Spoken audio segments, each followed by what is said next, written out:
జీవితంలో ఏదైనా సాధించడం లేదా కష్టాలను దాటడం అసాధ్యమని మీరు అనుకుంటున్నారా? అయితే మహాభారతంలో శ్రీకృష్ణుడు అర్జునుడికి చెప్పిన ఈ ఒకే ఒక రహస్యం తెలిస్తే మీ ఆలోచన పూర్తిగా మారిపోతుంది. శ్రీకృష్ణుడు అర్జునుడితో ఏమంటున్నారంటే, హే పార్థ, ఒక మనిషి యొక్క దృఢ నిశ్చయం ముందు ఏదీ కూడా అసాధ్యంగా మిగిలిపోదు.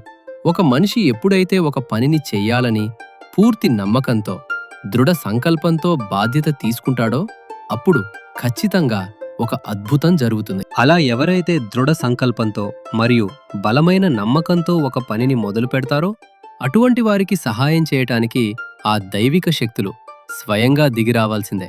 ఇదే కర్మ యొక్క దైవిక విధానం అని భగవాన్ శ్రీకృష్ణుడు వివరించారు. కాబట్టి మీరు జీవితంలో దేనినైనా సాధించాలి అనుకుంటే ముందుగా మీపై మీకు పూర్తి నమ్మకం మరియు ఒక దృఢమైన సంకల్పం ఉండాలి.